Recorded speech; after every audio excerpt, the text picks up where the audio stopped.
Hello, everyone. So we are going to, in this video, go through a design example of a finite state machine or a finite automata to solve a particular problem. Hopefully you've gotten some familiarity by now with what a finite state machine looks like in the abstract sense, and today we're going to go through an example of how you might use one as a model of computation for how to solve a concrete problem. And the concrete problem that we're going to solve today is a sequence finder. And you'll notice from the textbook examples that a lot of examples from finite automata tend to be sequence recognizers of different kinds. It's just sort of what finite automata are really good at being applied to. Our specific example in this case is going to be, let's say that we are looking at a sequence of DNA.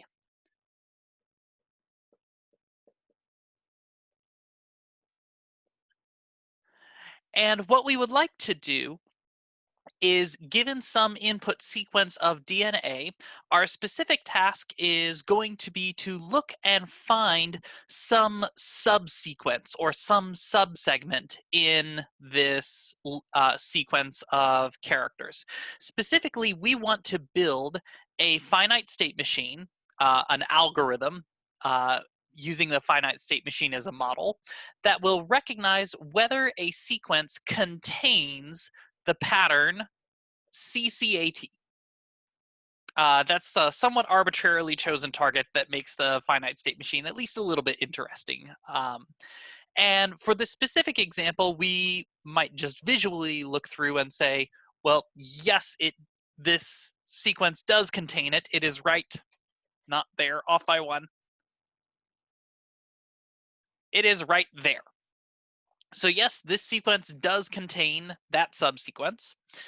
But if we were going to design this as a finite automata, how would we design an algorithm or a process to do this, assuming that we could only look at one character at a time? So if I erase the entire example and say, for the moment, all we can see is that there's a C character to start off with. Well, we know that that is progress that matches the first character of the pattern that we're looking for. And we need to remember that, and then we need to look at what the next character is going to be.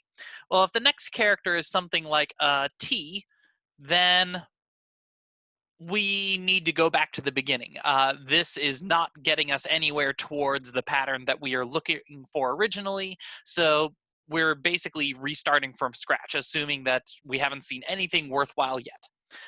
And if we continue to see other characters that aren't a C to start off with, still stuck at the beginning. Once we see a C, we need to remember that and say, we have seen one C. That is relevant. If we see anything that's not another C, we need to go back to the beginning. If we see another C, however, now we know that we've seen two characters. And this is good. From here on out, we know that we're looking for an A, which means that if we see a G or a T or a C, then we're not making more progress. But if we see a G or a T at this point, then we know that we need to go back to the beginning again because this is not helpful at all. If we see an A, we get to sort of move forward. We've seen more of the pattern. If we see another C character, though, we actually just stay where we are because the more C's that we see in a row, we're not making forward progress, but we also don't need to go back to the beginning either, right? Because these two most recent C's that we've seen might be the beginning of the pattern that we're looking for ahead of time. So now that we've got this conceptual idea of looking at characters one at a time and thinking about what we would need to do in order to keep track of what we've seen so far and what we need to expect to see next, now we can start defining this as a finite state machine. So a finite state machine, we're going to draw abstractly as some series of states, which we're going to represent as a graph. with nodes and arrows. And our finite state machine will have some start state. This is where we begin. So we're going to use an arrow coming in from nowhere to recognize the start state. And the start state is the state where we have seen none of the pattern that we are looking for at all. So that is our start state.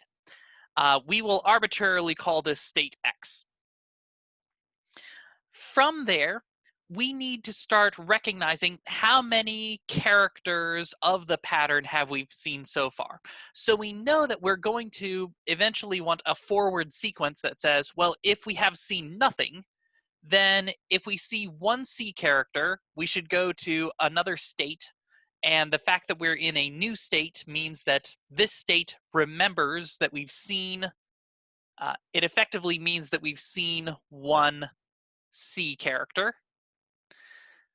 We're going to go again to another state. That means we've seen two C characters.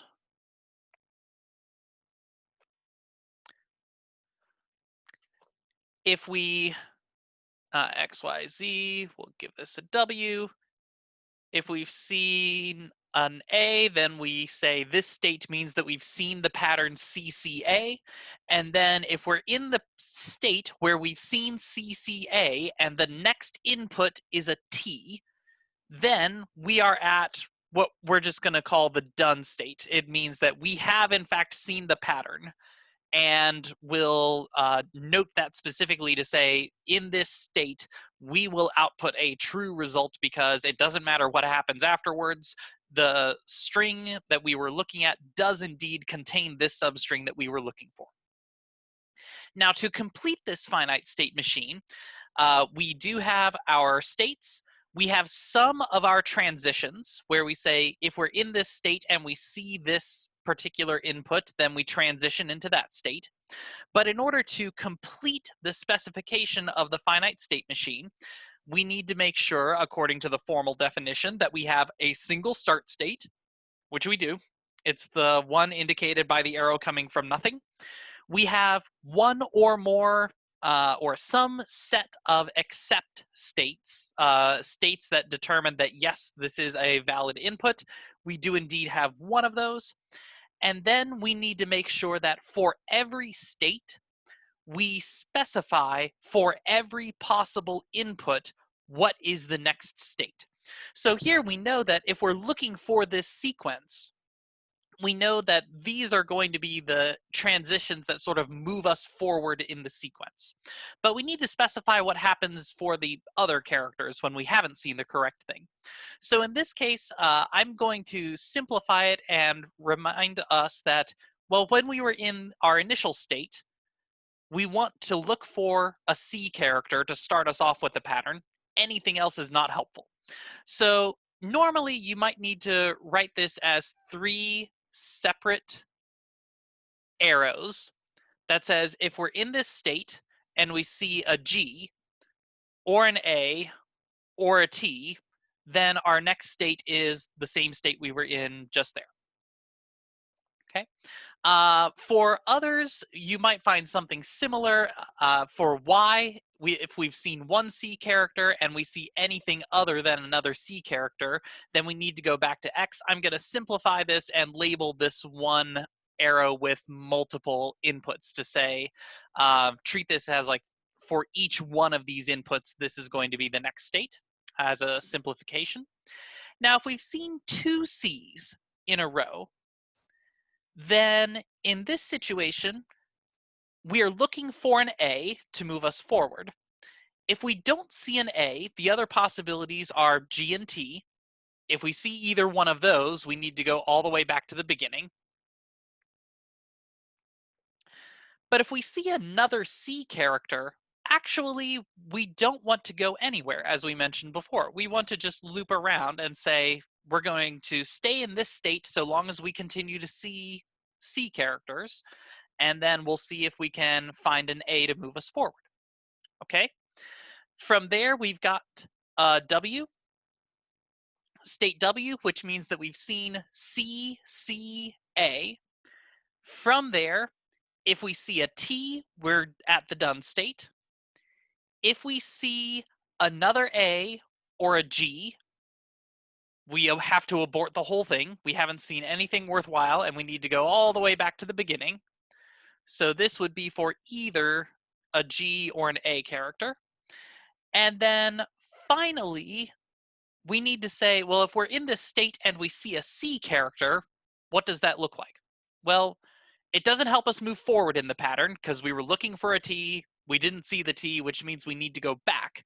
But we don't want to go back all the way to the beginning, because if we see a C character here, that might be the first C of upcoming sequence that we're looking for.